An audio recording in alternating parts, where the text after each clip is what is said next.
Olá pessoal, tudo bem? Bom, hoje a gente vai continuar ainda tratando de metrificação, né, nas nossas aulas. Eu vou corrigir as atividades que nós propusemos no nosso último encontro e caso haja alguma dúvida, nós vamos poder tirar essas dúvidas, sanar todas elas por meio dos fóruns de discussão que estão sendo propostos naquele horário que a coordenação pedagógica passou para cada turma. Então, fique atento, se posterior à correção da atividade ainda persistir alguma dúvida, você vai poder falar comigo de maneira remota e aí eu vou esclarecer aquilo que porventura ainda pode ser um fator de dificuldade para você, tá bem? Bom, gente, então a primeira atividade eu vou alternar aqui a minha fala com a projeção aqui na TV do material que já está gabaritado e está postado lá para você. Você já vai ter acesso a isso por meio da plataforma Moodle. Mas o primeiro ponto que nós precisamos retomar eu havia pedido que vocês fizessem a metrificação de um poema, né, do Gregório de Matos, de um poema religioso do Gregório de Matos. E aí, por meio daquilo que a gente estudou, você faria a métrica dele. O poema é A Jesus Cristo Nosso Senhor.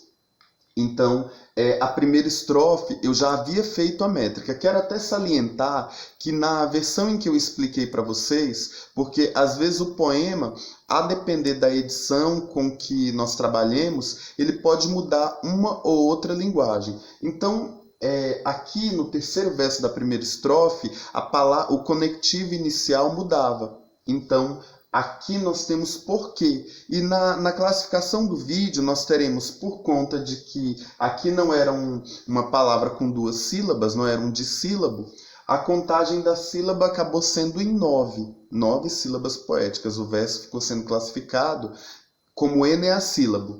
Nessa versão, a gente tem uma palavra de sílaba. Então, nesse sentido, na contagem das sílabas poéticas do verso, aqui nós teremos 10. Para ficar evidenciado, todos os versos desse poema do Gregório de Matos, eles são decassílabos. Nesse sentido, nós temos uma medida nova, né, em toda a sua estrutura.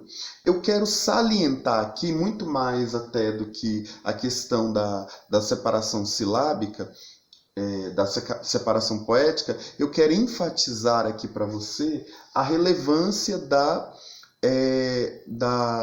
posição da sílaba poética em que se encontram as ditongações e as crases. Só para retomar, a gente já sabe que ditongação é quando dentro da sílaba poética eu tenho a junção de vogais e as vogais são diferentes. Quando na sílaba poética se juntam vogais que são iguais, neste caso eu tenho crase. Existe, pessoal, uma regrinha básica, né, que a gente já tem isso no caderno, registrado antes desse sistema de isolamento, né, e de afastamento social. Eu já havia passado no quadro para que vocês registrassem a questão de o que a gente deve considerar na junção das vogais. E aí é importante retomar o seguinte: se eu tiver duas vogais que são átonas, ou seja, não são vogais mais fortes, as sílabas mais fortes da palavra. Se as vogais que eu considerar na junção forem átonas, ou seja, se forem mais fracas, elas vão ficar juntas. Se as duas vogais forem tônicas, elas vão ficar separadas. Se uma vogal for tônica e a outra for átona, elas poderão ou não estar juntas. Repetindo para consolidar. Se a junção das vogais forem ambas átonas mais fracas, elas ficarão juntas.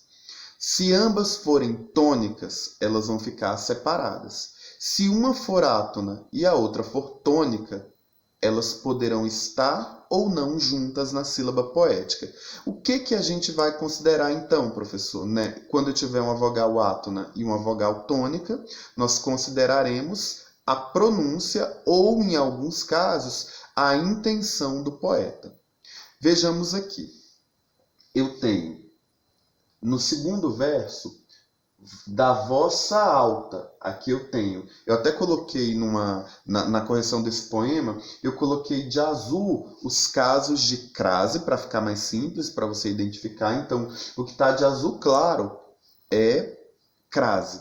O que está de amarelo, grifado de amarelo, são os casos de ditongação. Fica até mais fácil para você definir. Vou descer aqui um pouco o material para retomar. Aqui também aproveitei e coloquei ali na lateral já o esquema de rimas, né?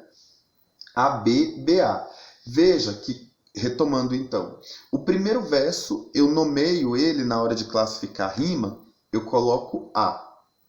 O segundo, se ele não rimar, se a palavra não rimar com o verso de cima, eu vou nominar como B.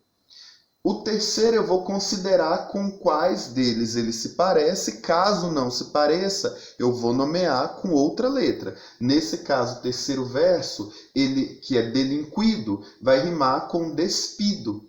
Então, se em cima eu coloquei B, embaixo também mantenho B. A última palavra do primeiro verso é pecado, que vai rimar com a última palavra do quarto verso, que é empenhado. Por isso eu repito a mesma letra para grafar a rima. Nesse caso, eu tenho uma rima no esquema ABBA, que eu vou classificar como oposta ou interpolada. Vou descer o material para que você verifique a classificação de tudo, né? Desse primeiro poema. Então eu tenho aqui rima interpolada, acabei de retomar com vocês, e os versos serão chamados de decassílabo ou medida nova, porque todos os versos serão formados por 10 sílabas poéticas. Mais à frente a gente vai entender que essas sílabas, de acordo com a quantidade de sílabas, elas emitem também um ritmo que me auxilia tanto na declamação, na proclamação desse poema, também na interpretação dele. Pela quantidade de sílabas e pelo ritmo que se imprime, eu consigo interpretar esse poema. Tá certo?